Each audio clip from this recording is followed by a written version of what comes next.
Assalamualaikum warahmatullahi wabarakatuh. Perkenalkan, nama saya Ruli Amelia dengan NIM 8032899, Prodi S1 PGSD UPJJ UT Palembang. Jadi pada kesempatan kali ini saya akan menyelesaikan sebuah tugas mata kuliah filsafat ilmu. Baiklah, selamat menyaksikan. Jadi yang pertama yaitu menanyai tentang bagaimana filsafat ilmu mengamati dan memperkuat eksistensi, keilmiahan, serta nilai-nilai dalam ilmu pendidikan. Jadi filsafat ilmu mengamati dan juga memperkuat pendidikan melalui 3 kajian utama, yaitu ontologi, epistemologi, dan juga aksiologi. Ketiga kajian tersebut membantu pendidikan menjadi ilmu yang jelas dasarnya, metode, dan juga nilainya. Pertama ada ontologi. Jadi ontologi membahas tentang hakikat atau keberadaan ilmu pendidikan. Dalam kajian ini, filsafat ilmu menjelaskan bahwa pendidikan memiliki objek kajian yang jelas, yaitu manusia, proses belajar, dan juga perkembangan peserta didik, serta kegiatan mendidik dan juga cara mengajarnya. Dengan adanya ontologi, pendidikan diakui sebagai ilmu yang memiliki tujuan dan ruang lingkup tersendiri, sehingga eksistensinya sebagai ilmu menjadi lebih kuat. Yang kedua ada epistemologi. Jadi epistemologi membahas tentang bagaimana pengetahuan dalam pendidikan diperoleh dan juga dikembangkan. Filsafat ilmu membantu pendidikan menggunakan cara berpikir yang logis, sistematis, kritis, dan juga ilmiah. Dalam pendidikan, teori dan metode pembelajaran harus didasarkan pada penelitian, pengalaman, serta fakta yang dapat diuji kebenarannya. Oleh karena itu, epistemologi memperkuat keilmiahan pendidikan. Yang terakhir yaitu ada aksiologi. Jadi, aksiologi membahas tentang nilai dan juga manfaat ilmu pendidikan bagi kehidupan manusia.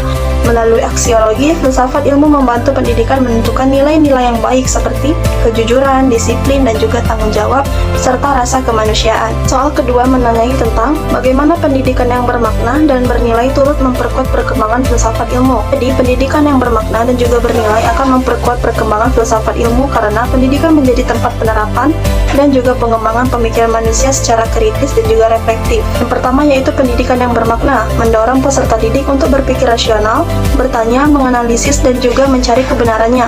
Proses ini membuat filsafat ilmu terus berkembang karena muncul berbagai pemikiran baru mengenai ilmu pengetahuan dan juga pendidikan. Kemudian pendidikan yang bernilai membantu manusia untuk memahami pentingnya etika dan juga tanggung jawab dalam penggunaan ilmu pengetahuan.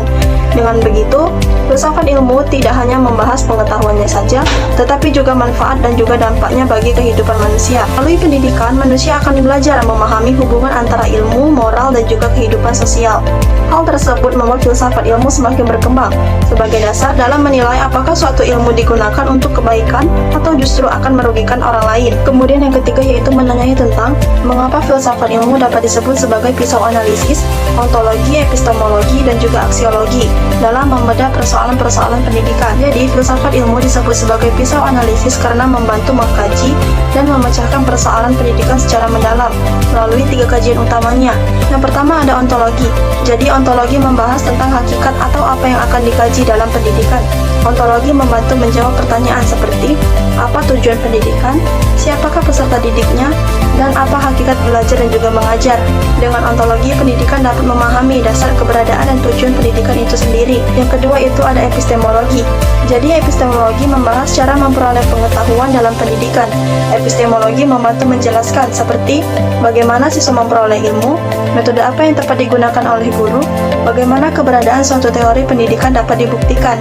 Melalui epistemologi, pendidikan menjadi lebih ilmiah karena menggunakan metode yang logis dan juga dapat diuji. Terakhir yaitu ada aksiologi. Jadi aksiologi membahas tentang nilai dan juga manfaatnya dalam pendidikan. Aksiologi akan membantu menjawab seperti untuk apa ilmu pendidikan digunakan, nilai apa yang harus dikembangkan dalam pendidikan, apakah pendidikan memberi manfaat bagi masyarakat. Dengan aksiologi, pendidikan tidak hanya fokus pada ilmunya saja, tetapi juga pada pembentukan karakter dan juga kemanfaatannya bagi kehidupan sehari-hari. Karena ketiga aspek tersebut mampu mengupas masalah pendidikan secara menyeluruh, oleh karena itu filsafat ilmu disebut sebagai alat atau pisau analisis dalam dunia pendidikan. Yang terakhir yaitu menanyai tentang contoh konkret penerapan filsafat ilmu dalam praktik pendidikan. Dalam kebijakan pendidikan, pemerintah menyusun kurikulum dengan mempertimbangkan perkembangan ilmu pengetahuan, kebutuhan masyarakat, dan juga pembentukan karakter siswa. Misalnya, penerapan kurikulum yang menekankan kemampuan berpikir kritis, kreativitas, dan juga pendidikan karakter. Dalam kurikulum, seperti kurikulum Merdeka yang memberikan kesempatan kepada siswa untuk belajar lebih aktif, kreatif, dan sesuai dengan kemampuan mereka masing-masing.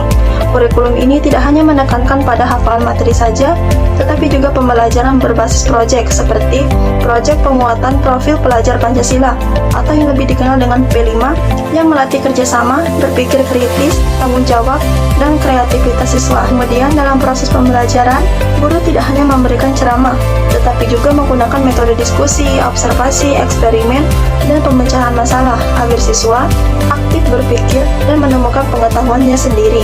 Hal ini menunjukkan penerapan epistemologi dalam pembelajaran. Baik, itu saja hasil presentasi dari saya. Apabila terdapat kata-kata atau ucapan saya yang salah, saya mohon maaf. Saya ucapkan terima kasih. Wassalamualaikum warahmatullahi wabarakatuh.